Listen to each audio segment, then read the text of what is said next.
This is the call to order of the Las Cruces Public Schools Board of Education regular meeting Tuesday, March 18th. Mr. Davis, will you please take roll? Ms. Hall. I'm here. Senora Flores. Here. I'm here. You're here. We have a quorum. Thank you. Let's stand for the Pledge of Allegiance.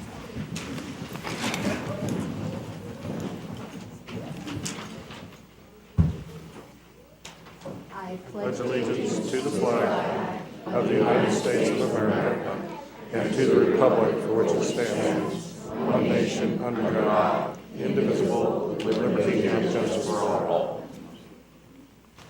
Okay, I got you. In here.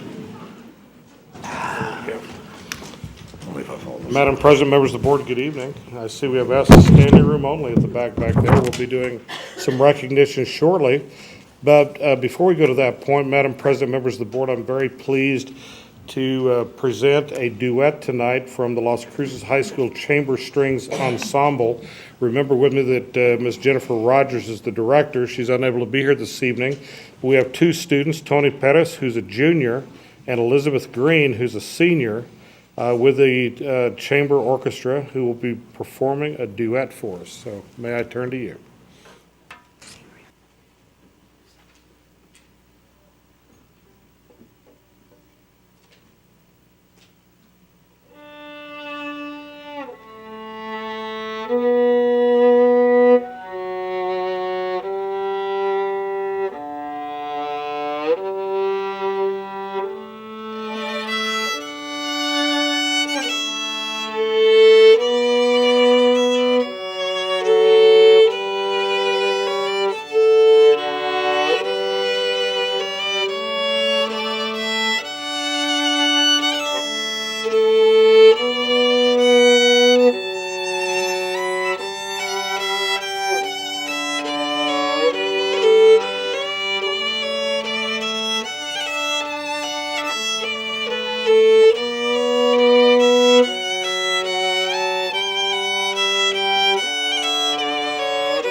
Thank you for gracing us tonight. We appreciate that. And I know, Mr. Hindy, you're out there. I know you're busting your buttons. This is a wonderful performance. Thank you so much. Give another round of applause.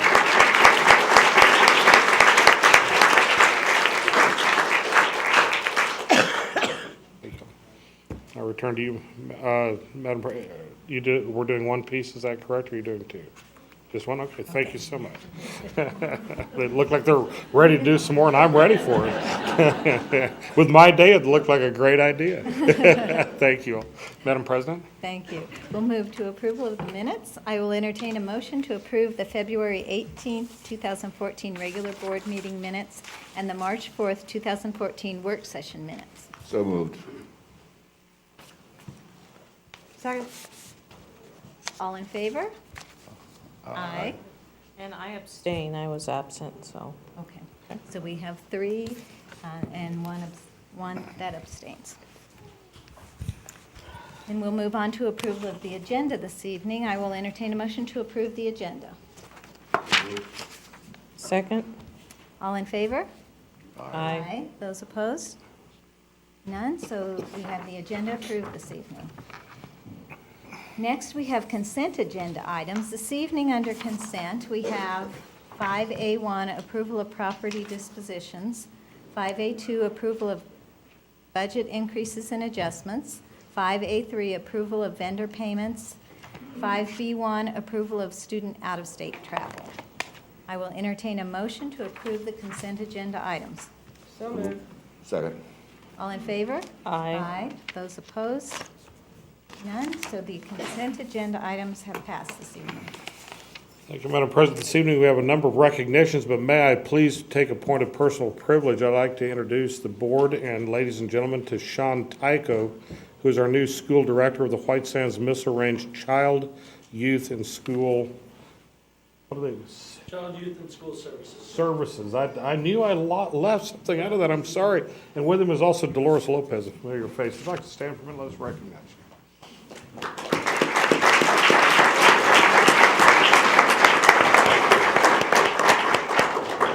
And Madam President, while I haven't met Sean, I know that as we've gone through time, we have the directors who come to our board meetings and spend time working with the district.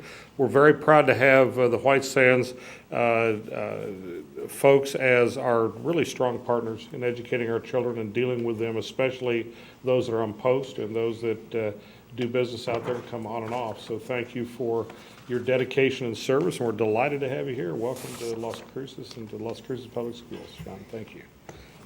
Madam President, if I may, let me turn to our LCPS. We have 2 spelling bees to be very proud of, and I'm going to admit, just Madam President, that even though I've practiced, I'm not sure I'm going to pronounce all of the words correctly to show how tough they are. And I thought I knew every word in the English language, but I'll struggle a little. We had a spelling bee for the district spelling bee January the 17th at the Performing Arts Center at Oñate High School, and what a beautiful facility that is. New Mexico State University Professor of Linguistics, Dr. Mark Waltermeyer, served as the word pronouncer. Judges were retired LCPS librarian Margot Lamb, you all know her, LCPS Staff Development Specialist Stacy Sompe, Interim Coordinator for Secondary Instruction Taryn Fogel, and Mesilla Elementary Assistant Principal Kelly Mares. Mary Sloan, Staff Development Specialist, was the spelling bee coordinator. And oh, what a spelling bee it was. It was a great one. 43 3rd through 8th grade students competed in the spelling bee, and all the participants had studied hard and were very well prepared, as the spelling bee lasted 17 rounds, Dr. Sanchez. That's a pretty good spelling bee. Now, Alameda's elementary school 5th grader, Sandra Franco, correctly spelled the word vindaloo, I do know that one, an Indian curry dish. Did you know that? To win the spelling bee. Now, when Sandra was asked how she felt about winning the bee, she replied, "I was given my lucky number 39 when I registered." So she knew she was going to win. She says, "That's my favorite number because my favorite verse is Psalms 139. I felt confident with my words. When I was the last one on the stage, I was very surprised. And when I was announced as the winner, I was shocked, but very excited." Sarah Soward finished in 2nd place by correctly spelling haleutic, of or relating to fishing. Now, you fishermen better learn that word. Yeah. Diego Montoya finished in 3rd by correctly spelling Cerberus, a watchdog or gatekeeper. Now, both are 7th graders at Lynn Middle School. Congratulations, winners, for your hard work, and please step forward. We'd like to recognize you.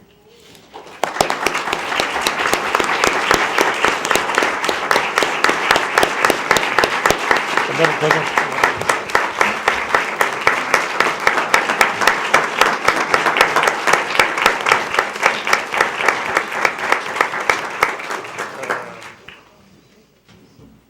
Hey, terrific. Congratulations. Great job. I'm proud of you. I butchered those words, didn't I?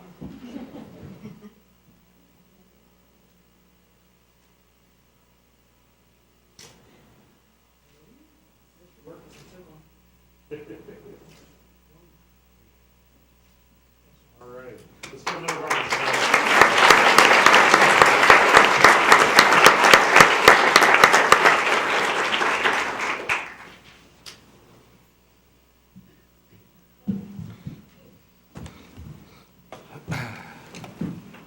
We're so proud of you, young ladies and gentlemen. What a great job. And We love spelling bees. Now, understand with me, we also had another spelling bee. And this is our Spanish spelling bee. And we have some winners, and I just had a chance to go back and talk to one of them a little while ago. First place winner was Ernesto Castillo, a sixth grader at Lynn Middle School, by correctly spelled the word tunel. Is that correct? I did okay. Thank you. It means tunnel in English. To win the annual El Concurso de Deletreo LCPS District Spanish Spelling Bee on February 21st, 2014. And this was also the Performing Arts Center at Oñate High School. Now, Ernesto finished in the top 5 finalists in the state Spanish Spelling Bee also, and competed in the National Spelling Bee in July of 2013. Now, Ernesto will represent the district in the New Mexico Association of Bilingual Educators State Spanish Spelling Bee, which will be held on Saturday, April the 12th in Albuquerque. Second place winner was Nicole Barragan, also a sixth grader at Lynn Middle School, who will represent Las Cruces in the New Mexico Association of Bilingual Educators State Spanish Spelling Bee in April. And in third place was Luis Maras, a fifth grader at MacArthur Elementary School, who I've known for a little while. A total of 48 fourth through eighth graders from 24 schools competed in this year's district event. Congratulations to each of you, and would you please join us up front?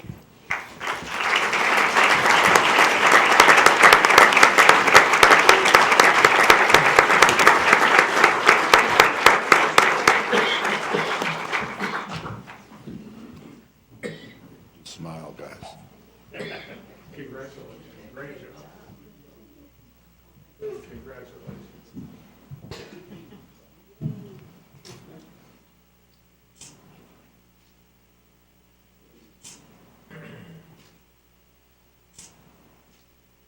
All right, let's give a little round of applause.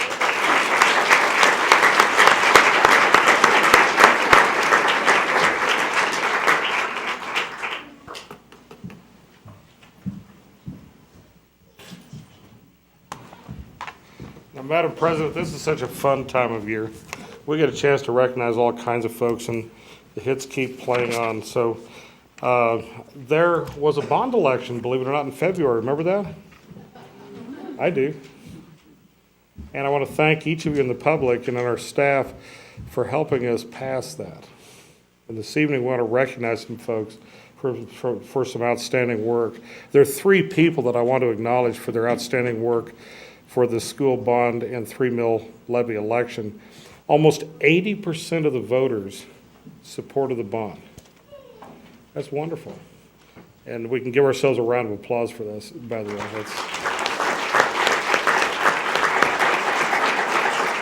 And about 71% of the voters also supported the mill levy.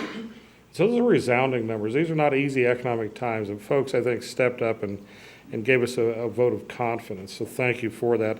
You see, the bond will generate about $65 million, members of the board, ladies and gentlemen, in school construction over the next 4 years. And the mill levy will generate more than $9 million a year for the next 6 years to help us support our capital outlay and our capital needs in the district. Those are 2 very important elements of us being able to do the job we do. Our Blue Ribbon Bond Citizens Committee Chair, who's not here this evening, unfortunately, but she deserves recognition, was Shirley O'Brien. I'd like to take this opportunity to thank her for the outstanding work she did on behalf of the bond and mill levy. She was a real trooper, worked tirelessly to help us move that along. You know, she also serves as the vice president of our LCPS Foundation board of directors. And we're extremely grateful for the time and energy she devotes to the Las Cruces Public Schools. So let's give her a round of applause.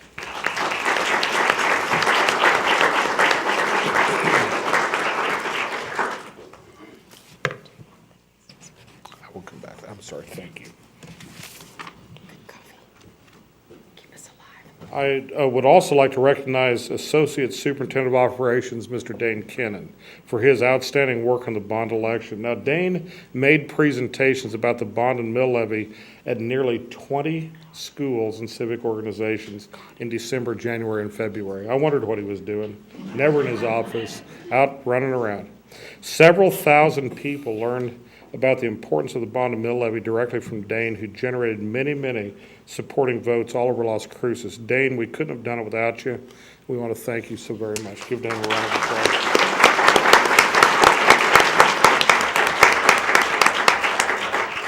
And finally, no bond election conversation in the last 26 years would be complete without mentioning Joe Galvan. Yes, we call her Bond, Joe Bond. Joe's, who's the Director of Communications and Policy Development for Las Cruces Public Schools, has been doing bond elections for more than 2 decades. Joe was your first bond election in 1988 or 91, I don't remember which, and Joe's sick this evening. She had to go home, unfortunately. She was horribly ill today. In either case, no one in the history of Las Cruces Public Schools has ever worked harder or done more for bond issues and mill levies than Joe. She is directly responsible for the approval of more than $300 million in bonds for school construction and many millions of dollars generated through the mill levies in those years.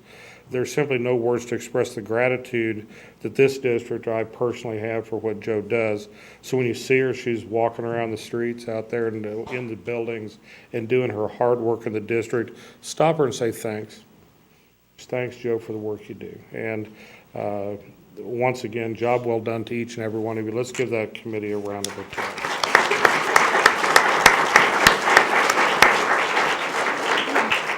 Madam President caught me because I skipped something. Thank you so much. I'd like to go to our Business Professionals of America champions. Tonight, we're proud to recognize 2 Mayfield High School students who were crowned state champs in the BPA, Business Professionals of America State Leadership Conference, which was held February 17th through 19th in Albuquerque. Now, this is the first year that Mayfield had a BPA chapter, and they took top honors in the Region 4 competition, which includes Chaparral, Cliff, Deming, and Gadsden High Schools.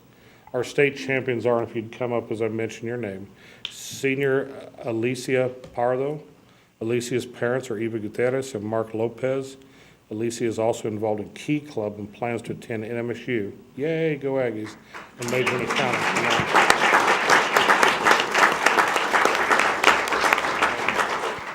And I'd also like to introduce Junior Belle Morrow.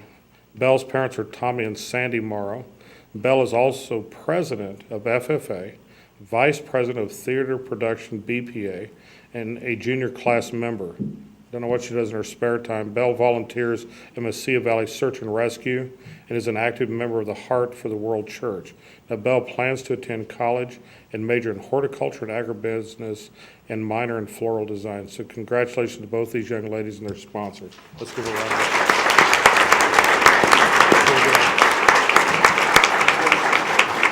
You all stay right there. We'll take a picture with you if you'll allow us.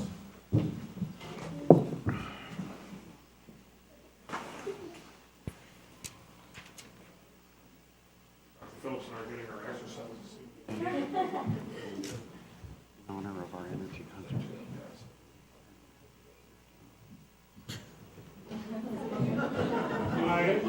I've been on a diet.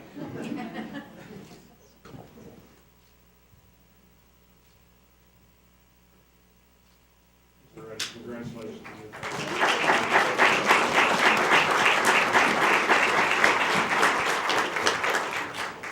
We'll just keep running that.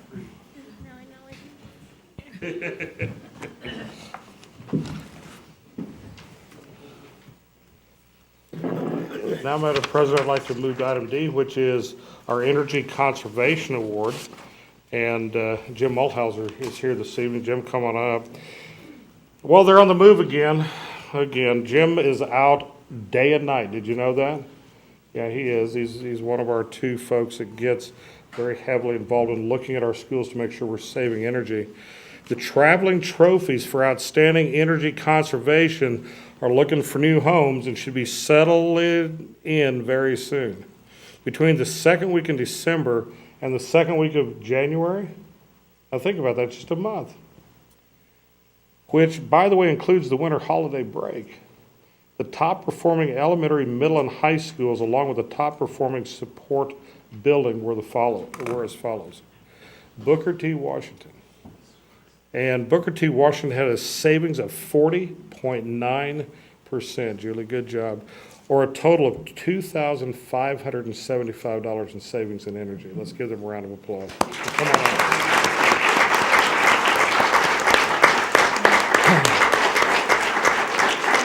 Yeah, in Mesa Middle School, come on up, saving an impressive 45.8%, or a total of $8,258. Great job, wonderful.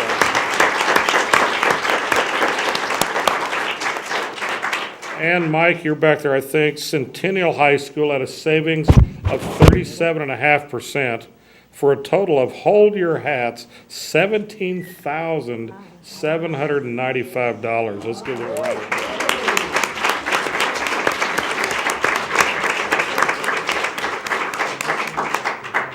And Dash, I see you back there. You might as well come on up. Crossroads had the highest percentage savings of any of these guys at 46.9%. And for Crossroads, a pretty small facility, really, $720, almost $1,000. So congratulations. Now the percentage, give them a round of applause. Yeah. What makes this unique is that the percentages are the best in 4 previous winter shutdowns. So that means that's a high water mark now. The total dollar amounts include electricity, water, sewer, and gas, save for the 4 locations listed above, totaled almost $30,000 in 1 month, or 22% of what the entire district saved over the winter shutdown. That's pretty incredible. So congratulations to our outstanding energy conservation performers for leading the way in energy conservation over the winter break. Let's give them another round of applause.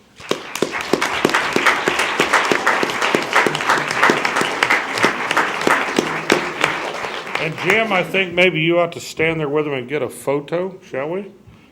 The energy czar, we call him. Recycled trophies, by the way. You look really good. That's great.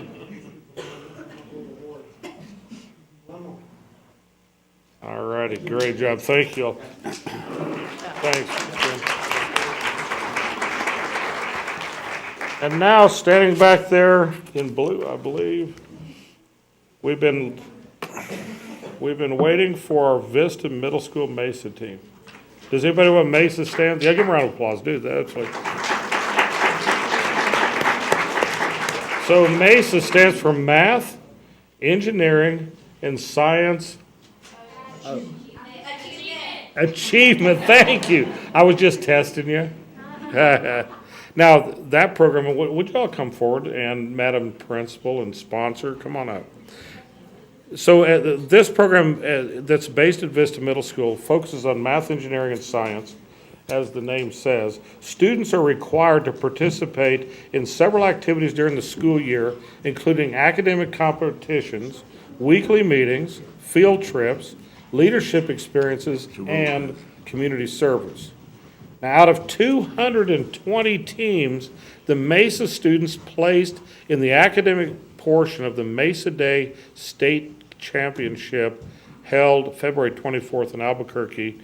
And here are their ratings as follows. On Team 1, 8th grade students, and raise your hand when I call your name so we know who you are. Samantha Costales, Iris Vaudry, Conrad Brooks, and Kevin Brooks placed 7th in the academic portion of the competition. Let's give them a round of applause.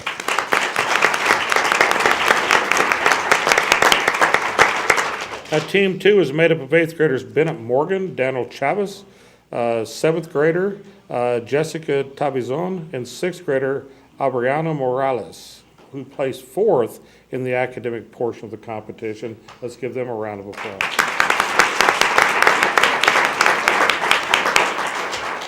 Team number 5, made up of 8th grader Timothy Trujillo, 7th graders Leah McDonald, and Zelia Barella, and Tiana Zapian, placed 4th overall and 3rd in the academic portion of the competition. Let's give them a round of applause. And then there's team number 7, 8th graders Veronica Frausto and Joseph Resser. 7th graders Diane Schulmeister and Catherine Jaramillo placed 7th overall and 1st in the academic portion of the competition. Let's give them a round of applause.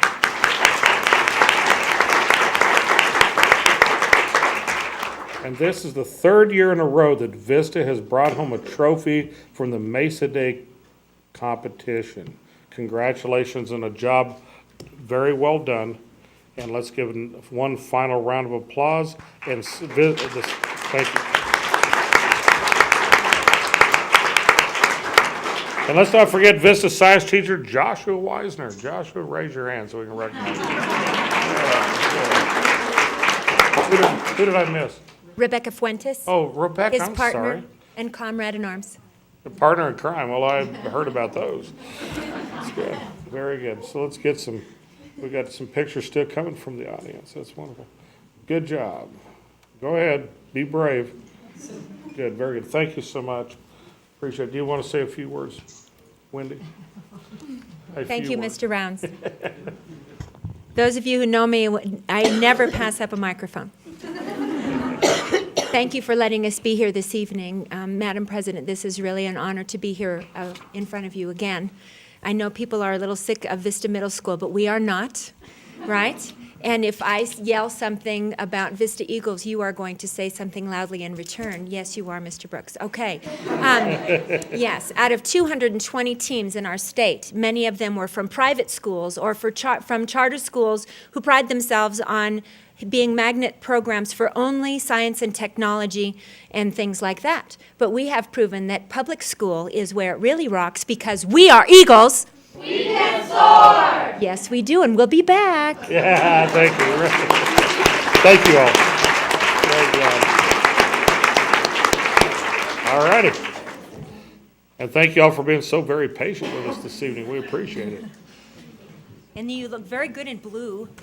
You do look wonderful in blue. Yes, That I is wanted to ask correct. any of those spelling bee winners if they wanted to transfer. Oh, I hear some recruiting you know. going on. We're always looking for Vista Eagles. You know, Mr. Superintendent, Madam President, Madam Principal, there are state regulations about recruiting. All right, I apologize. I retract the last statement.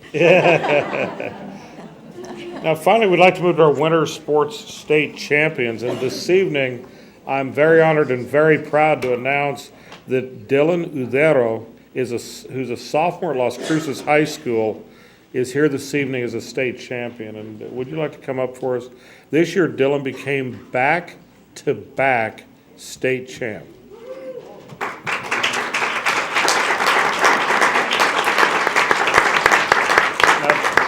I'd like you to think about that just for a minute, because back-to-back state champ as a sophomore bodes well for a future.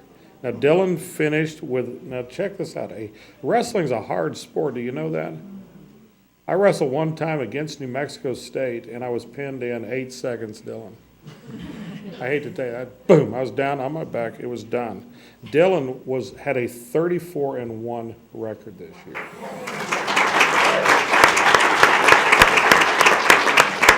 Yeah, he did lose one time, and it was in overtime, and he lost to the eventual Texas state champion. So his record over the past 2 years now stands at 67-1.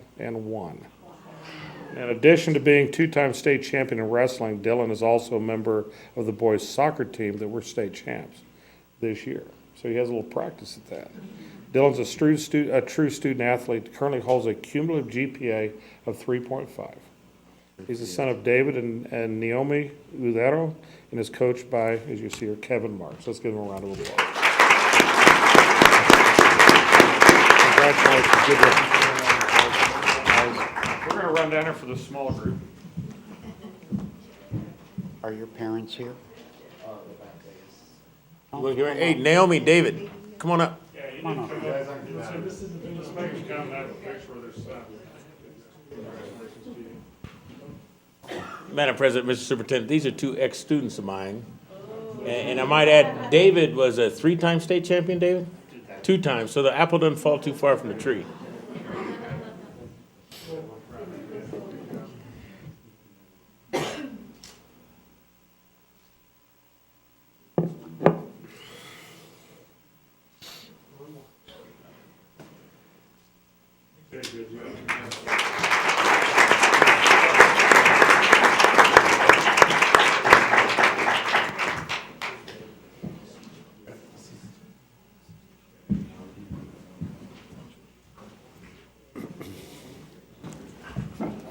All righty. Madam President, that completes our recognitions. Thank you, Superintendent Rounds. And that moves us to public input. I do not have any cards, so if there's no public input this evening, we will move on to the superintendent's report. Thank you, Madam President. First of all, I'd like to do a verbal report to you and the community. These have been busy times. As we said earlier, this community was very gracious in helping us pass a very important bond issue. $65 million over a 4-year period is a handy sum of money for you to invest in our buildings and in our capital projects. I'm proud to tell you, as you drive down El Paseo, have you noticed that Las Cruces High School is well underway? In fact, in May, when you drive down the street, there'll be a Sunday toward the end of May where you're not going to be able to drive El Paseo.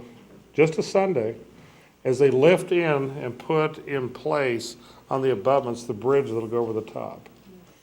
And it's going to be wonderful. And the renditions, by the way, are in my meeting room in here if anybody would like to see colorized pictures of what it will look like. It's going to be marvelous. And because of you as a community, we can do that because of our partners at the state who are paying about 2/3 of the cost. It's a little over $80 million project. We're going to be able to complete that project in about 4 years. And we're delighted with how that's going along. And thank you for your patience as we take time to improve that particular facility. We're also about to finish Loma Heights, and you'll see that in our construction projects report. Remember that we've completely remodeled, torn down, and replaced that building. And that was important to us as a district. But I also want to recognize that our legislature did quite a good job for us this year. The governor signed the Appropriations Act just last week, which is going to provide about 5.5% more money to the public schools in New Mexico. And we plan on making really good use of that. We're meeting with the union partners right now, working on negotiations on salaries, and I think it's going to be a good year. We've had years that have been quite harsh. In 2008, as an example, when we were sitting here talking about cutting lots of staff positions. I'm delighted we didn't ever have to terminate people in that process. We were able to shrink our staffing carefully with people as they retired or left our employ, and so that was a good thing. I'm also proud of that same staff for the work they're doing with our children. And I know, Madam President, members of the board, you spend a lot of time going to our buildings and visiting classrooms and supporting what goes on in the classroom. But we're doing testing right now, and a lot of people are afraid of that. I'm not. I've been to the buildings, and I'm delighted because I know that our students are learning. They are doing better every year. You see, we have a very talented bunch of students in our district. We have a very talented bunch of teachers. We have a very dedicated staff that does our best to deliver education for kids. And we can be proud of that. Las Cruces is a very special place as far as all that goes. Now, finally, I want to recognize, and our legislators helped us get a number of things through the legislative session. I'll talk a little bit about some of that at a future meeting.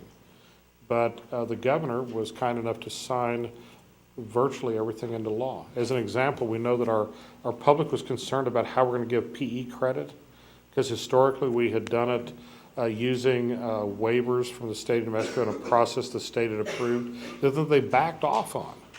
And Dr. Sanchez over here and I were really concerned about that, and I want to recognize Stephen's efforts at bringing this to the attention of the state. And so legislation was introduced by our own Senator Cervantes, and it passed and was signed by the governor that not only says that our past practice will be allowed statutorily for PE credit. Those are things like band. Yeah, marching band exercises pretty hard. If you go by any of the schools about 7 o'clock in the morning, you'll see that. Also our ROTC, which I'm very proud of in this district. Those are good things. We have some other accoutrements to that attend themselves to our cheer side, our athletics side, those kinds of things. And Madam President, we'll be coming to you for guidance about where those credits will go in subsequent years to this year. And so I'm proud of that legislation. I'm proud of Senator Cervantes and his efforts to write that. What's really neat about that bill is that it's like when you go to college and you go in under a certain catalog. It basically says that when you enter high school, the rules of engagement, so to speak, for graduation that are there the day you enter high school stay with you until you graduate. So they can't be changed. They can't change the rules in the middle of the game, which is what we objected to. And finally, Madam President, I simply want to recognize you, the board. I don't know if people understand that this Board of Education is unique in their care and interest in our children. And every one of these folks sitting before you are committed to your kids. And they do lots of work to make that happen behind the scenes. And Madam President, each member of the board, I want to congratulate you because as we graduate our students this May, you've created an environment that produces quality and produces a future for our children. And we don't pay them anything, folks. They do this out of the goodness of their heart, and they're the quiet champions that we don't often get a chance to see. So would you join me in a round of applause for the board?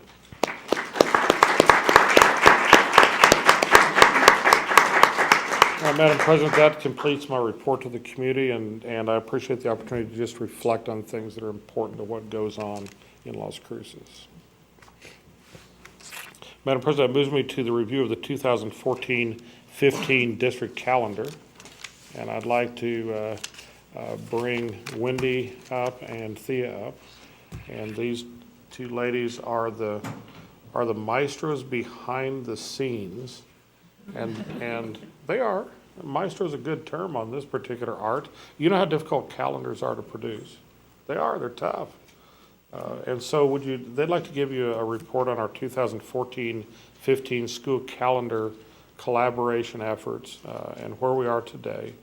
And I tasked them today, and Joe Galvan, who supports them, with going back and bringing you not only next year's calendar, but a 5-year set of calendars so that we can have the opportunity to look at them. They've done a very good job. So let me turn to you, ladies, and let you go. Thank you, Madam President, members of the board, Superintendent Rounds. Tonight, we bring you a very rough draft of the instructional calendar for the 2014-15 school year. And Thea and I are the co-chairs, and we learned a valuable lesson. We asked to be on the calendar committee, and they said, not only can you be on it, you can chair it. So we're now the co-chairs of the calendar committee, but we're learning a lot. And I'd like to acknowledge our calendar committee members, and I see a few of you here tonight, and this is really a collaborative effort between teachers, staff, parents, and administrators to put this calendar together. So just very roughly, and Thea,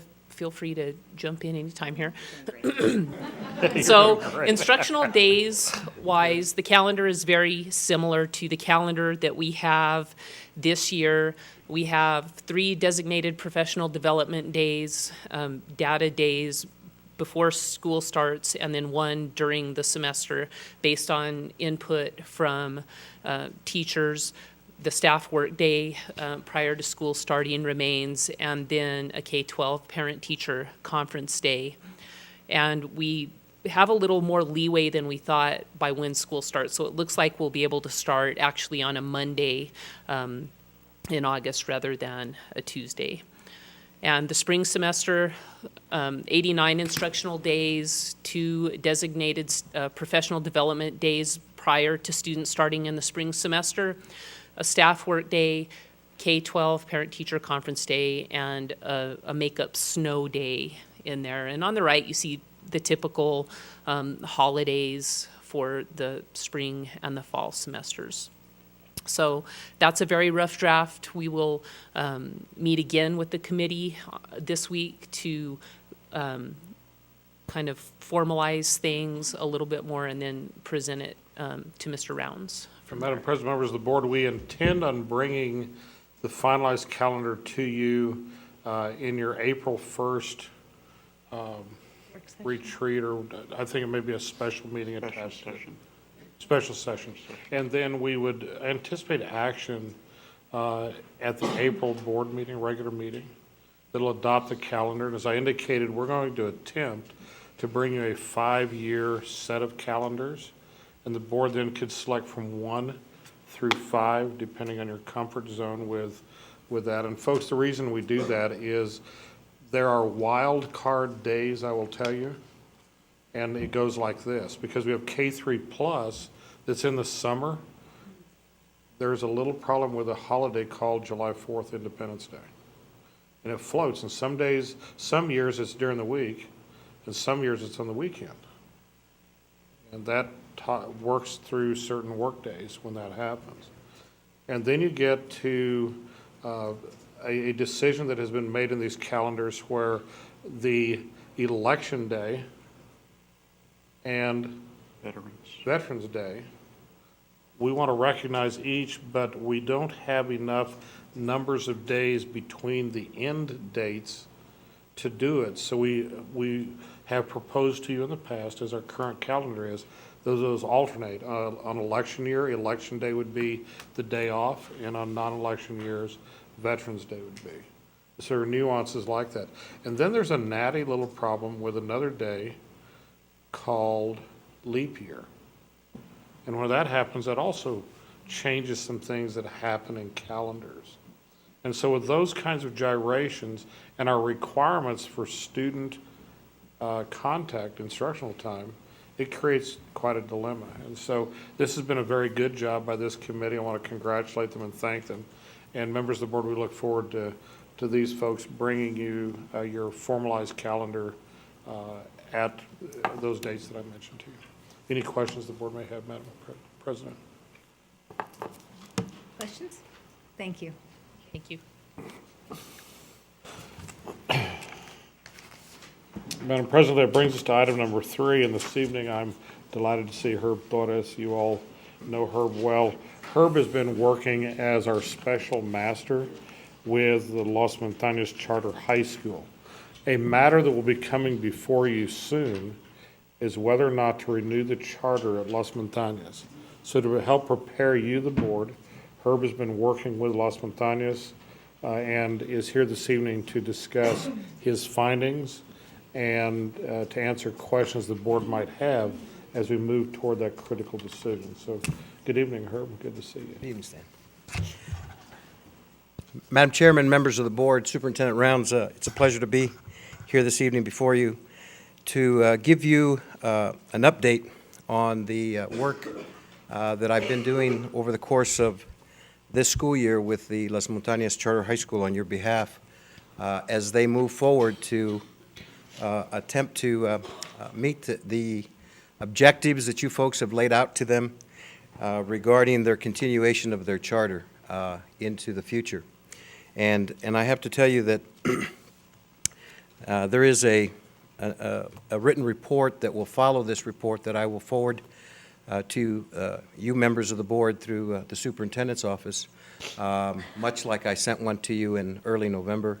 I will be following today's report, this evening's report, with a written report that will highlight some of the same information that I will provide you tonight, plus a little bit more detail regarding the progress of Las Montañas.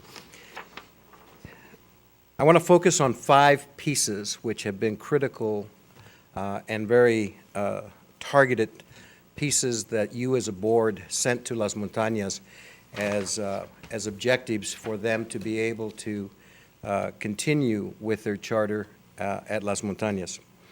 And one of those areas had to do with the school's financial management. And so what I want to report to you tonight regarding their financial management is partially part of what you've already heard, and in addition to that, some additional issues that perhaps you have not heard. The audit that was done on behalf of Las Cruces Public Schools and La Academia Dolores Huerta and Las Montañas by the Moss Adams firm was given to you at the last board meeting in February. What I want to highlight to you tonight is Las Montañas' part in that. There were two findings in that report that were addressed to Las Montañas. One of those findings that were non-compliance findings had to do with the cash control standard of the school. The second one had to do with state cash reporting and budget reporting. And the first was a non-compliant issue with the audit regulations. The second one was actually a partial violation also of state statute. When you look at those two, anytime you look at findings and audits, you don't want to see any kind of findings and audits, but when you look at the two audit findings that were found, both, if you recall from the report that was given to you by Moss Adams, they were ecstatic. They were delighted with the progress that the school had made, even though they still had two audits. And both of these audits are repeat findings. Both of these findings are repeat findings from previous audit years where those two pieces were found. Here's the significant part. In prior years' audits, Las Montañas Charter High School had 9 findings. They have resolved, as of the end of the fiscal year, June 2013, they have resolved 9 of the 7 previous findings and are working on only 2 findings at this particular time. And in the response that they gave to the auditors as a management team, as far as what their plan of action they were going to take to try to resolve those last 2 findings, that management plan was submitted and presented to you, and they are currently working on that, so that hopefully next year's audit will reflect that either they have no findings or that they again continue to work and reduce those 2 findings to possibly 1, if not none. So from that perspective, they are moving in a very positive vein and in the direction that you folks have laid out for them to move. In addition to that, I want to talk about a couple of things that they also were directed to do and that they have done. They've formed a finance committee as well as an audit committee that they work with on a monthly basis. The finance committee meets monthly prior to their governance council meetings, and the members of that finance committee are members of the governance council as well as the financial team that is out of Region 9, out of Tier C, that is now handling their financial accounting. And so they meet with them prior to their governance council meeting for about 30 minutes prior to. I've been attending those meetings each month. And they go through the check ledger to make sure that all of the checks that have been written have been appropriately identified, that there is documentation that supports those, and that in fact they are appropriate expenditures. And so I can tell you from my attendance at those meetings, that is done on a regular basis, and it's done quite well. And so from a financial piece, if they continue as they have from the beginning of this school year and even from last year, they are moving in a very positive vein. I do want to tell you that when I got there, their governance council was made up of only 3 folks, that they had some attendance by their governance council and some resignations that they hadn't been able to fill. I want to report to you tonight that they now have 6 members on their governance council. They can have as many as 7 by their charter. And the makeup of their governance council, to be honest with you, gives me a great deal of hope for their continued direction in the future. They have 1 parent who has been a member of the council for quite some time. They have a community member and a former parent who's also been a member there for quite some time. But their new members is that they brought a charter school administrator, someone with over 30 years of educational experience, school administration and school teaching. He is currently a principal of a current charter school in the Deming area and serves on their board as a member of their governance council, and has brought a great deal to the school from his perspective, from his own experience as a charter school administrator. They also have a gentleman who is a banker and has lent a great deal of his experience and expertise to the financial side of the house. And they have a lady that they've added recently also who is an executive director of a domestic water association here in town. And again, has brought a business sense to their board and to their governance council, and is going to make a great deal of positive contributions to their governance council. And the last person that they have is also a lady who has been on the board, is currently the chairman of the board, and she is a sociologist by trade, but also runs the farm for one of the co-ops in town, and also is the farm that RPGI, your alternative school, sends their interns to, as well as kids from Las Montañas are going to that same farm for internships as well. So they have a well-rounded board. I'm pleased that they were able to find the quality of folks that they now have, and that they will make positive contributions to their governance council. The next area that I want to address, one of the areas that is of importance to the success of the school, is the graduation rate. As of November 2013, this year, there were 54 seniors at Las Montañas Charter High School. In December of 2013, 8 graduated. And currently, there are 42 that have met all of their requirements as far as credits and their testing, and will be graduating in May of 2014.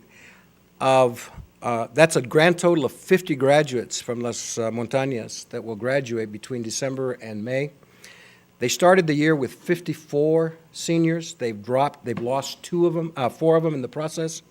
But if you take a look at the fact that they're graduating 50 out of 54 from their senior class this year, that's about a 93% graduation rate for this one year.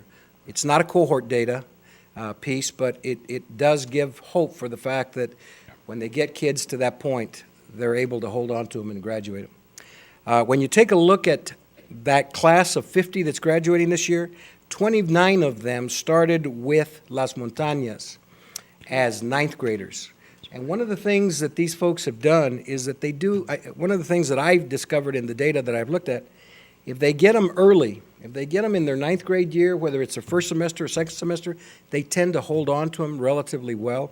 They've got about 58% that have held on and have stayed with them for the whole 4 years and will be graduating in May. And so that's promising for them. Student attendance is another issue that is another area that obviously is of importance. The first semester they finished with an 89% year-to-date percentage attendance rate, and to date they're holding at 89.07%. They're shooting for, and they're hoping for, and they're trying to encourage their kids. Seniors and juniors are doing well. Sophomores and freshmen, they need to watch them, they need to hold on to them, they need to push them a little bit more, and they're the ones that are kind of not letting that percentage rate climb up to 90 and 91 and 92. That's their goal. They want to get into the 91, 92 area, and they're currently at about 89.7%. The area of academic achievement, which is another area that obviously is of critical importance. Last week, we met with Dr. Sanchez at Las Montañas to talk about how we best can represent, how the school can best represent their growth data, so that you as a board and the superintendent can see, in fact, that they are moving in a positive vein and showing student growth. And so I want to thank Dr. Sanchez and Tracy O'Hara from the Accounting and Assessment Department here at Las Cruces Public Schools, and also Sabina Aguilar from that same department, who has been helping the school over a period of time, for all of their assistance and guidance. Dr. Sanchez and Tracy sat with us for approximately almost 2.5 hours last week, allowing Las Montañas to show some of the data that they have and how they best can represent it. And Dr. Sanchez was very helpful and very supportive, and gave some excellent feedback. They are putting together a report that they'll be including in a future presentation to you that will lay out all of that data. I didn't choose to bring it tonight because I didn't want to go through all of that and take away their thunder down the road. But I will tell you that at least if you take a look at what happened from their NSBA testing and the results of their NSBA over a 2-year period, 2012 and 2013, they are showing, both in reading and in math, about a 72 and an 81% indication of growth in the demonstrated scale scores that the NSBA reflects. And again, like I said, I don't want to belabor that point. I just want to tell you that they will be bringing you a presentation on that part of the data, and I think you will see that, again, they have some growth that they will be showing you academically. It's not obviously what they would like to see. It's not what any of us would like to see, but it's beginning to show, and it's moving in the right direction. It's not regressing. The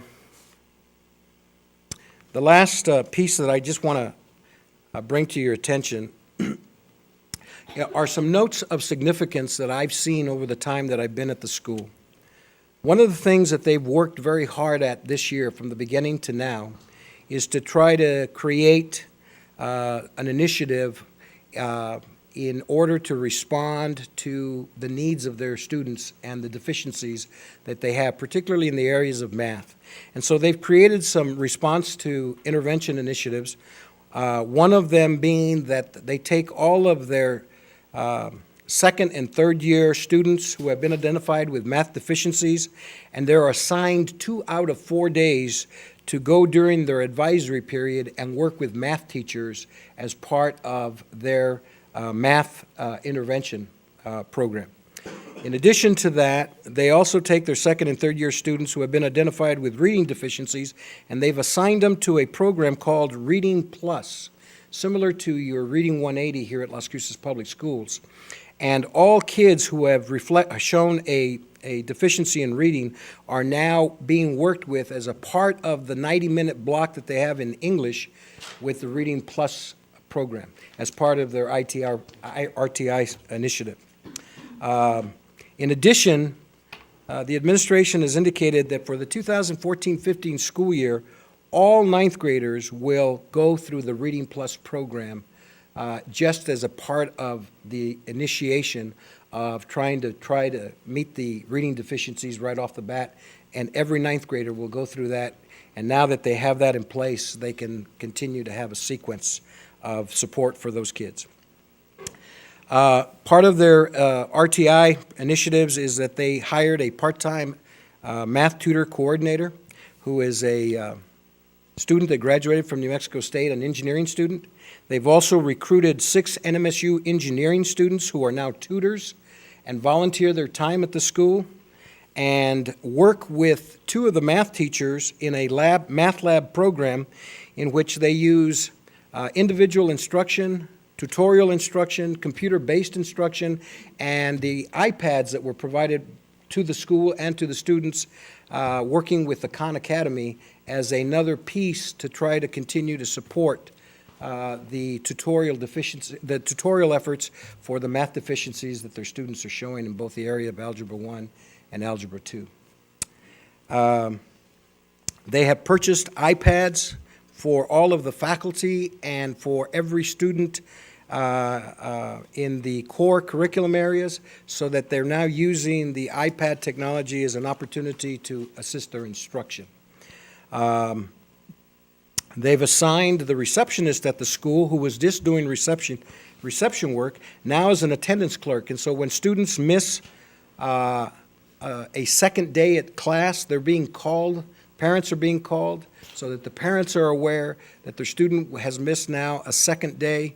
And so the parent has to come back in with the student to make sure that they can explain why the student was out, whether it was a legitimate excuse or not. And they're trying to hopefully keep the students coming in that fashion. For next year, they're considering their block format as a means of instruction, and reconsidering that as the most, whether it's really truly the most appropriate way to work with kids who have the kind of learning deficiencies that these kids have, whether that's really the best approach. One of the things that I discover is that they're in a 90-minute block, and about halfway through the block, teacher has to say, time out. Yep. They take about a 5-minute walk around, get some water, go to the restroom, come back. And so they're really thinking that the block schedule doesn't work well for these kids, that 45-minute period may be the most they can handle. So they're looking to reconsider that and perhaps go to a 7-period day for the future. They still have some more conversation with their board on that and with their faculty, but it seems like that's the way that they're looking at it. They do use a lot of the Fridays. These folks are on a 4-day work week, so Fridays is what they do use with the faculty. They bring them in on Fridays, and they do a lot of their PD work during Fridays. And usually they don't have students, unless students do come on Fridays occasionally for some additional tutorial work. But they're trying to structure that as a regular event, but they haven't so far. And lastly, as I close, I can tell you about the school culture. There are about 198 to 201 kids on this campus, and these are kids that some of them have been in high school for 8 years. And this is it. This is their last hope. Some of them have been at Mayfield, Cruces, Oñate, and then tried going online, and then they decided to come to Las Montañas. One of the things that I've been most impressed is the culture of this school and the support that the students give to each other. I want to tell you that there has not been one physical confrontation on that campus the whole time I've been there. Just barely last week was the first time I saw 2 male students have a verbal confrontation. And they were addressed quickly, and we saw no further activity of it the following day. There's a lot of diversification that comes, a lot of different styles, a lot of different needs. Some of these kids come from single parents. Some of these kids have no parents. Some of these kids have had are teen mothers and fathers. Some of them have had some significant issues with the law, have abused drugs, or come from abusive families. And yet, they seem to understand that, and they seem to want to support each other. I didn't really know this school very well. And a lot of people form a lot of opinions about Las Montañas. I myself probably am guilty of that, just simply because of what you can see from the outside and as they walk into the campus. But I want to tell you, and I would invite anybody that would come, other than the fact that they behave like other teenagers and the way they dress sometimes, other than the fact that they don't want to get to class right off the bat when the bell rings and they struggle getting them there the first period of the day, other than that, when they're in class, they are respectful of their teachers, they are attentive to the point that they can be, and then when the teachers realize that they're not any longer being attentive, teachers are quick to pick them up and say, let's take a break, we'll come back and finish this up. And they're very supportive of each other. I had the occasion one time that I was walking in one of the corridors as they were coming out from a class, and a young man used a very colorful language as he was coming out of the class. One of the few times, actually, I've heard that kind of language, to be honest with you. Either they're looking for me and they don't use it in front of me, but this time they didn't see me, and so he was using it. He happened to run into me, and he saw me, and as soon as he saw me, he walked over and he apologized for his language. And he told me that he knew better and that he would not use that again. And I told him, I said, well, I appreciate that, thank you. I said, your classmates would appreciate that as well. And they have a very competent and a very strong faculty, and I think that's the success that this school has had, certainly within the most recent months and years that they've been in existence. They have a faculty that not only is academically content savvy, but they also understand the types of kids they're working with. And sometimes you have to approach them a little differently, or they'll turn you off, or they're liable to get back in your face. And I've seen teachers handle them very carefully with kid gloves and be able to get the most they possibly can. So to conclude, all I can tell you at this point in time is that they haven't quite met 100% all of the mandates that you've sent them, but they certainly are working very diligently to do that, and I think they are on a very positive and good path. And I'll stand for any questions that you might have. Board members have questions? Thank you, Mr. Flores. We appreciate it. Thank you. And Madam President, I'd like to congratulate Mr. Torres and Dr. Sanchez. Herb's one of those quiet champions, and the best thing we could have done is, Herb, what we did with you to go into Las Montañas.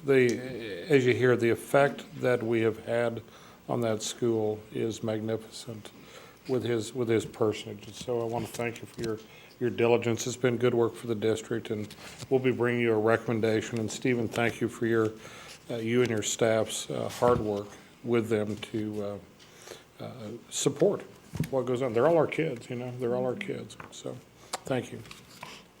Thank you very much.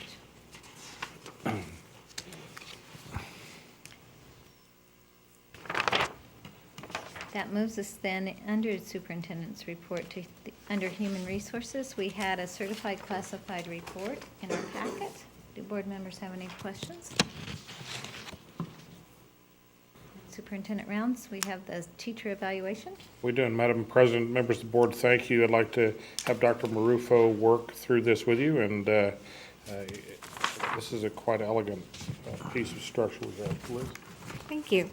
Madam President, members of the board, Superintendent Rounds, the professional levels of support structure was designed with the teacher in mind.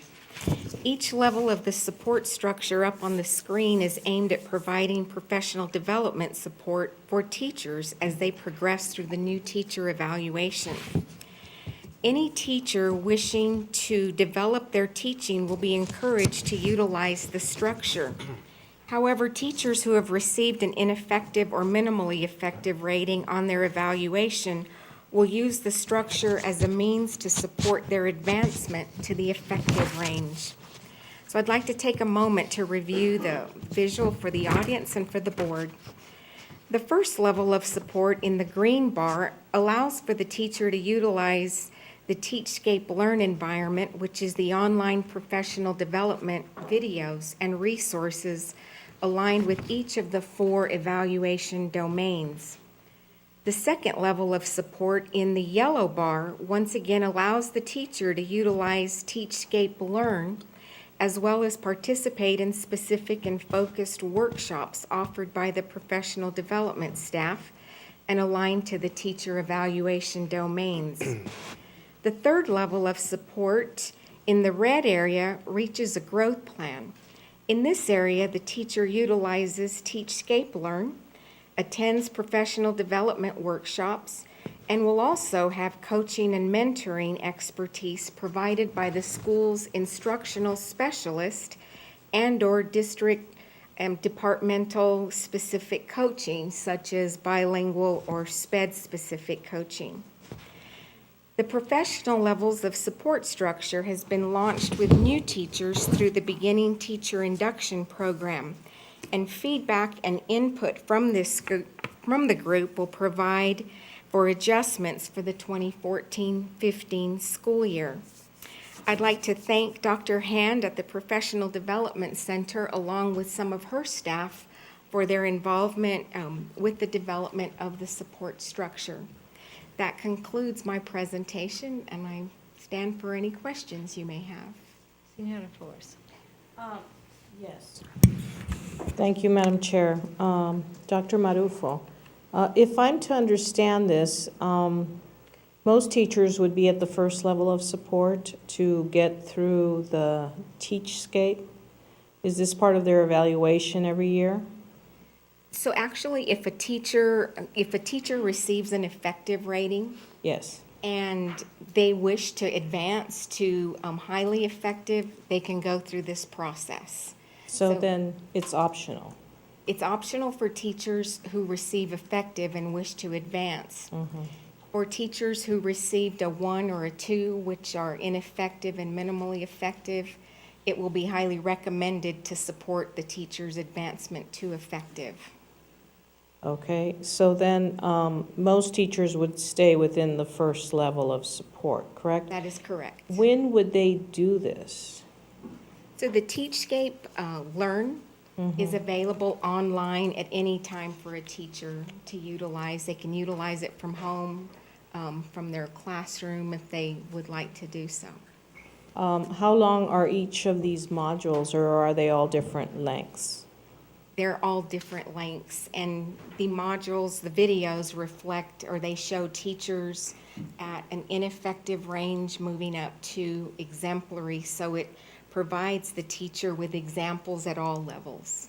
And so then if a teacher is effective, let's say we started effective, and the teacher goes through these modules, how would they know that they were going, the computer itself or the program would then give them that certificate to say that they could now be more effective?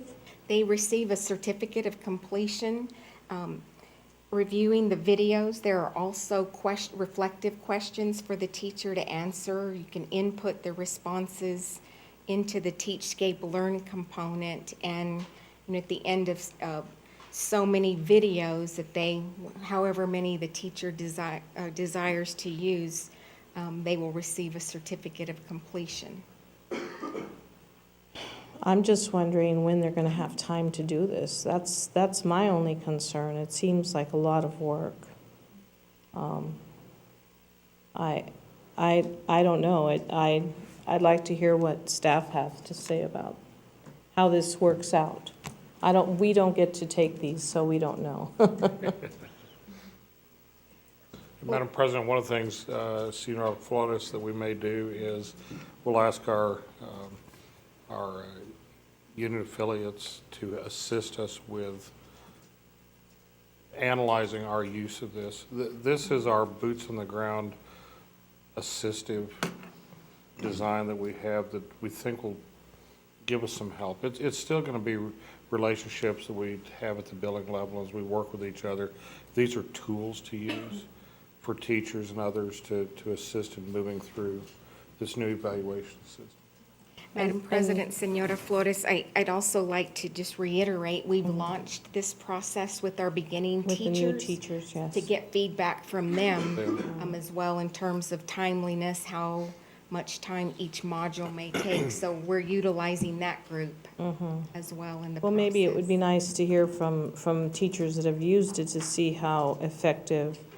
At some point, it seems to me that teachers are going to choose whether to stay as effective teachers or not. It just depends on each individual. So, thank you. I have one quick question. Is this a state program? Are they paying for it? Madam President, Mr. Davis, the Teachscape program, the Teachscape Reflect is the online teacher evaluation.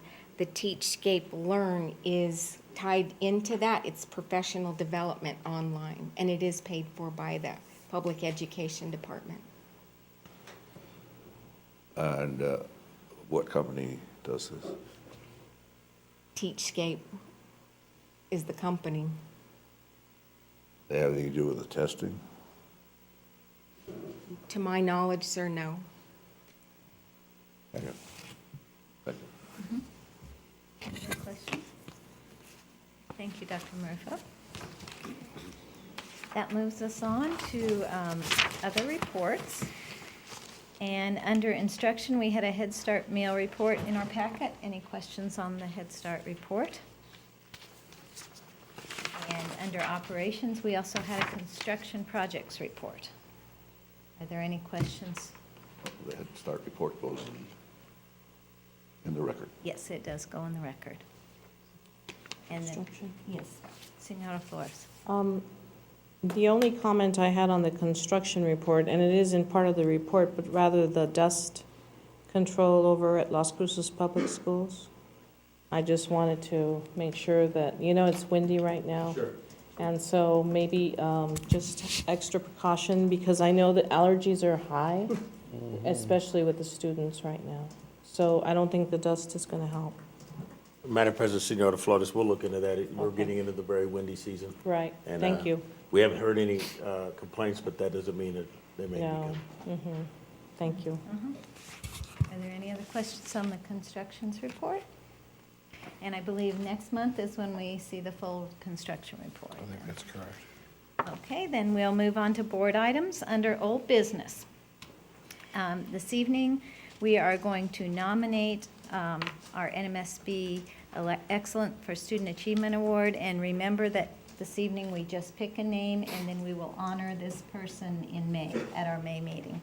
And so I would like to entertain a motion to approve Joe Paulson as the board's nominee for the 2014 NMSB Excellence for Student Achievement Award. So moved. All in favor? Aye. Aye. Then we have Ms. Paulson, and if we let her know, we will honor her. She's a former teacher of the Las Cruces Public Schools who comes back and volunteers for our students, and it will be nice to honor her. Moving on then to second reading of policy DIF, operational cash balance. Madam, I'll turn this on. Madam President, members of the board, Mr. Rounds, included in your packet tonight is the second reading of policy, and I always forget those numbers, DIF. This policy is to establish a cash balance figure, and this is really for the bond ratings. This policy that's in front of you is identical to the policy that is adopted by the Santa Fe Public Schools. So I stand for questions. Thank you, Mr. Dean. This is the second reading. Are there any questions? I just have a comment on, I know that, that there was a comment to move it up, but I'd like to move it back down, 4 to 7% cash. And that's my only comment. I think it's high. So, that's it. And Madam President, I believe that the Finance Committee, and Senora Flores here serving on that, will probably have that discussion between now and the next meeting, Terry. We can. I think that might be a good, and have us return with a recommended number. I know that, Madam President and Senora Flores, the issue that I would ask Terry to address is the bond rating fluctuations as percentages rise and fall. And there's a sweet spot, I think, that we might want to discover. And I fully respect the concern about the level of cash balance, the thoughtfulness behind that. So I would urge us to have that talk perhaps in the Finance Committee as we move toward your next action. And there was one thing we talked about was that if indeed we set that money aside, it would be a line item that would be closed unless we took action on it, correct? Madam President, Mr. Davis, that is correct. That would be budgeted in a specific line item, and the Public Education Department regulations are that that money cannot be pulled out of that line item unless it has board approval. So it'd have to be a budget adjustment request that the board would approve. Are there any other questions? Then there will be a discussion in the Finance Committee. Oh, we've already discussed it.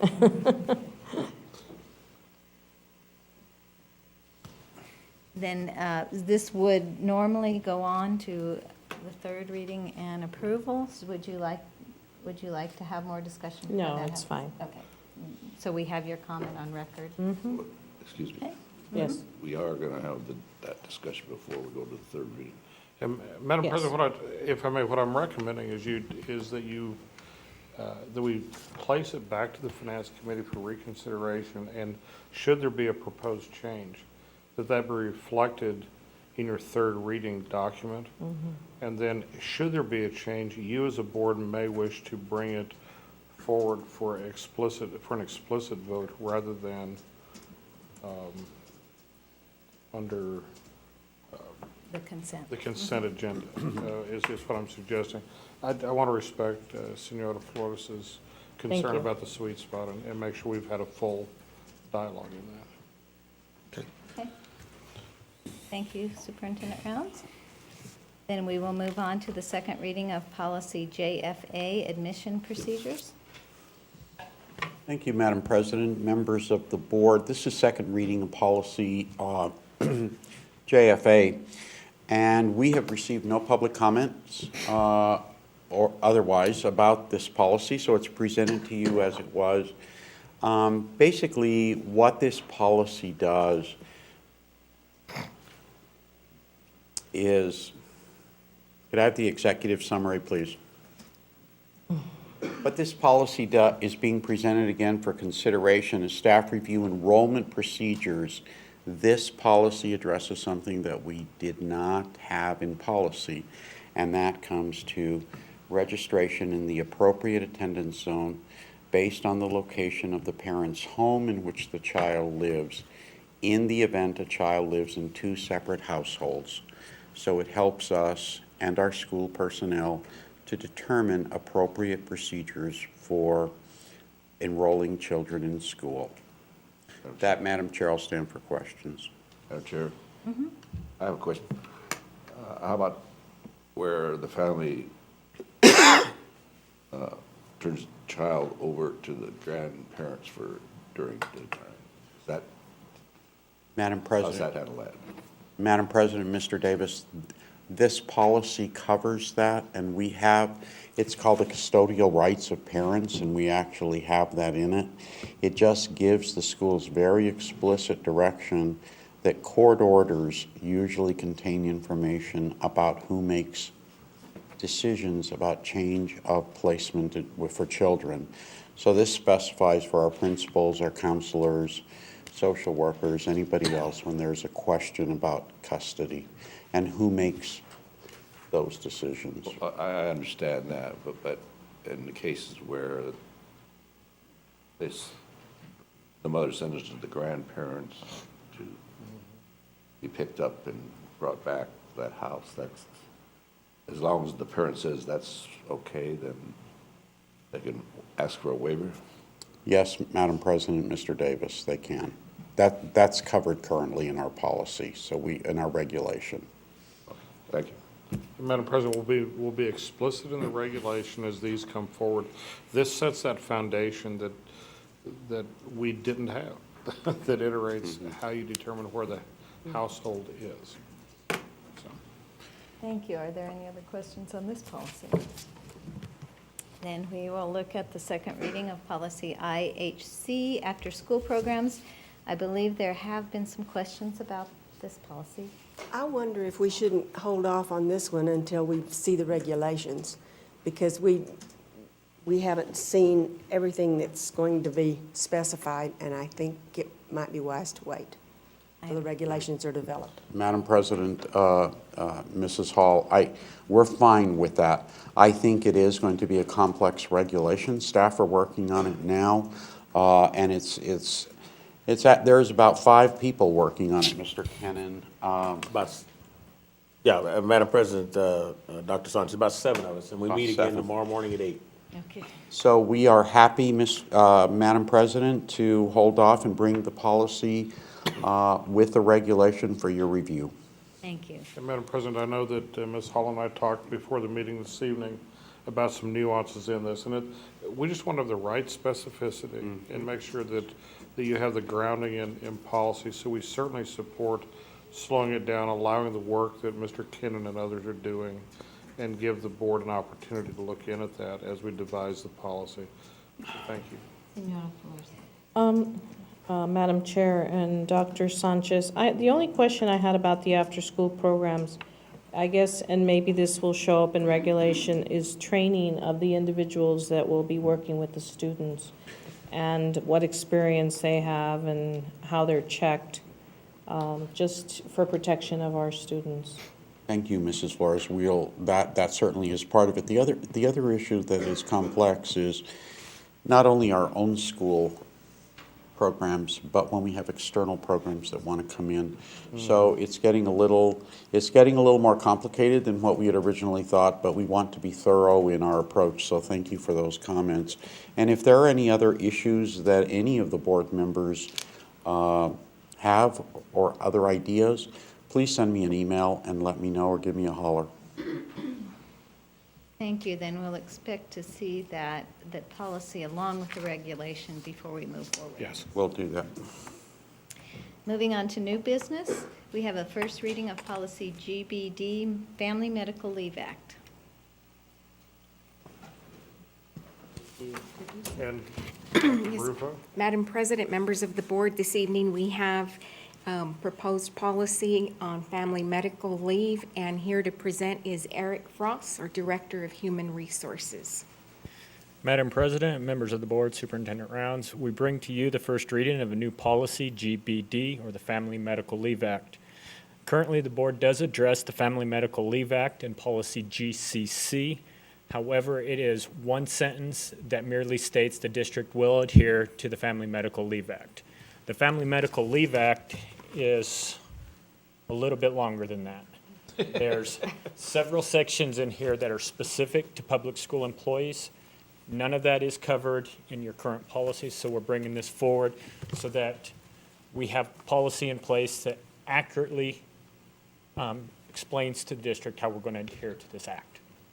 Very good. I stand for questions. Are there any questions? Thank you, Mr. Frost. Public comment. You have a comment? No, I said it goes out for a public Oh, comment. yes, it will go up for a public comment. Thank you. We'll post it. First reading of policy GAA, Human Resource Development Systems. Yes, Madam President, members of the board, Superintendent Rounds, policy GAA is a new policy, and it aligns with your Board of Education's focus on quality and human resources. The policy ensures that effective systems are in place to attract, recruit, mentor, develop, recognize, and retain high-performing staff. And with that, I stand for any questions you may have. Are there any questions on this first reading?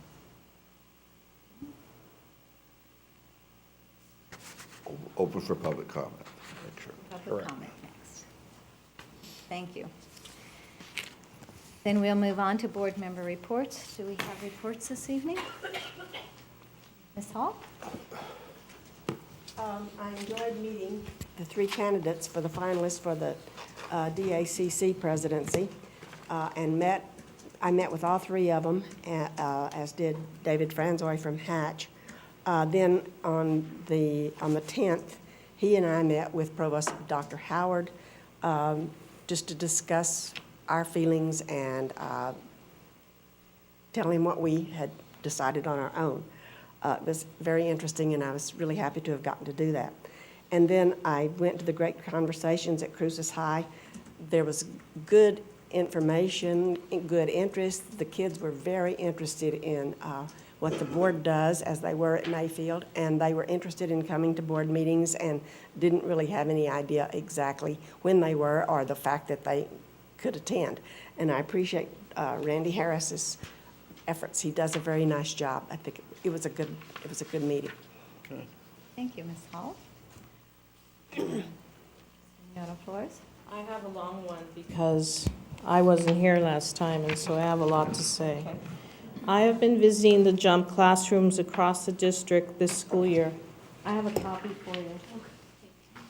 In January, I was at Cesar Chavez with Ms. Thatcher and Mrs. Ladrier, where students were working on Lexia, RazKids, and Saxon Phonics, all on their iPads. At Doña Ana, I visited Mrs. Peterson and Ms. Morneau. I saw students working on Main Idea and the iExcel for math. For extra fun, I was invited to a JUMP data meeting where they discussed an expedition across Greenland and how they were successful under extreme conditions and what were the key leadership qualities. I actually had to read the 21-page report. Some of the takeaways were prepare and consult experts. Something will always go wrong. When it does, don't waste time finding out who was responsible, but rather move on to find a solution. Take care of each other, and you are only as strong as your weakest link. All members were weak at some point, and all were leaders at some point. In the end, you only remember the journey, not the arrival. I visited with Booker T. Washington's Miss Burnham and Mr. Abeda and did a reader's theater of green eggs and ham. My final jump visit was at Hermosa Heights with Miss Smith and Miss Varela. I was there during a dental visit about brushing and flossing, and I talked about keeping your teeth as long as possible. Miss Varela was doing guided reading and then assigned these great Lego kits to show what happened in the story. I really liked those Lego kits. Then I went to MacArthur, where I went into a data meeting and teachers were talking about types of test questions and the success rate of answering it correctly, even though they were testing the same item. I visited with Mr. Gonzalez and Ms. Duran as they read and went over a poster to understand how information is laid out for learning. Outside the classroom, there was a group of mothers, and they were putting together bags of snacks and food for 120 students that will take them home on the weekend. The food is donated by Roadrunner Food Bank, and I thank the social worker at MacArthur, I did not get her name, Roadrunner Food Bank, and the moms that work diligently to make sure that our students don't feel any pangs of hunger. The JUMP program, and this is basically my report after being in every one of the programs, benefits from its small classrooms or class size, very dedicated teachers that feel very supported by Mr. Romero and Miss Adams. Coming together for data meetings keeps them all informed and collaborating together. I saw peers helping peers, and their classrooms lack for nothing. The talk is how the program might grow, how it fits into the regular school setting, and how to be more inclusive. Multi-age classrooms work well, but what is most impressive is how the teachers and the administrators keep in touch and work well together. This benefits the students the most. I also visited with Mr. Romero and observed all 4 classes of math and language arts at the Mesilla Valley Alternative Middle School. One of the new teachers was planning on flipping his class to work online and get practice during the class time. I also invited Mr. Romero, I hope you don't mind, to bring his students for our next work session to present what is new at their school. They were very engaging, the students there.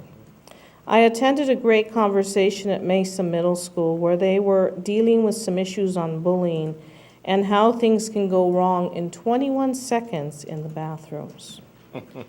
I made a visit to the aspiring administrators meeting. Thank you, Dr. Marufo.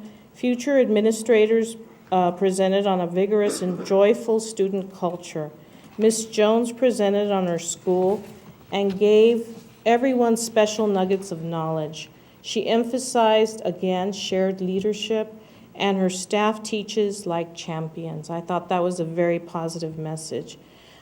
These were the potential administrators, and so it's great for them to hear this. Congratulations to Dr. Marufo and her staff on the work they do. Last but not least, I attended a student rally at Las Cruces High School. No, I'm sorry, no, at Centennial High School. The kickoff for the Youth Leadership Conference. In conjunction with the La Piñon Sexual Assault Recovery Services, they had a speaker there, his name was Jeffrey Buchholz, spoke about the language of violence, about blaming the victim, and about taking a stand to end this violence against each other. It was a very powerful speech, and the reason I know it was powerful is because when I got there, it was very noisy, and the gym was just reverberating with student noise. And as he spoke, it just got silent, and you could hear him completely. It was very powerful. This is a perfect complement to the work the Great Conversations is doing in our middle schools that address bullying, because as he said, bullying begins the cycle of violence, and that students can then have the potential to end on their campuses. I thank La Piñon and Taryn Fogel for making it happen. And if I may, I just have one more thing that I needed to say. Our students are testing this week, and I, just like Superintendent Rounds, I'm not afraid of testing. I've tested all my life. But I want to send my good wishes along to the students and the teachers that are working so hard this week. But at the very same time, I also want to say that I respect the parents that have chosen to opt out their students. And I just feel that it's very important to realize that a parent knows their child best of all, and a parent has the right to opt out their students if that is in the best interest of their children. So I hope that we as a district work towards minimizing some of this redundant testing that we've been going through. It's been a hard year, I think, for everyone. And I think that there has been recognition that it has been too much. And I especially worry about our ELL students, that if anyone's having redundant testing, it is them. And sometimes it's in a language they do not know yet. So I ask that we all work towards pulling back just a bit and realizing what test needs to be given and what becomes redundant. So thank you. That's just on my own. Thank you. Thank you, Senora Flores. Mr. Davis, would you like to? I was just going to mention, I would, to the great conversations also. And probably the reason they aren't here tonight is because I told them they really didn't have to show up. They could have watched us on television. Very good. Thank you, Mr. Davis. And I would like to say I had the honor of attending Centennial High School's very first Honor Society induction. It was very nice, and congratulations to those students and to those teachers who worked very hard to pull that together for the new high school. And I believe, Dr. Sanchez, you also spoke at, was it Las Cruces High? Early College High School, Madam Chair. Yeah. Did you? And thank you for doing that. I think it's important for us to all be out and see our kids and the good things that they do. That moves us then forward to upcoming events. You have the calendar of events in your packet. And we had originally had a board retreat scheduled for April 11th. I'd like everyone to look. It looks like on the calendar, everyone that gave me times, April 21st is also available. We may have to move forward to April 21st. Dr. Bota has had some illness, and so we're probably going to move that retreat to the 21st, which is a Monday. And please contact me if you have any comments or concerns on that date. If there no further I discussion. move for adjournment. Second. All in favor? Aye. We're adjourned.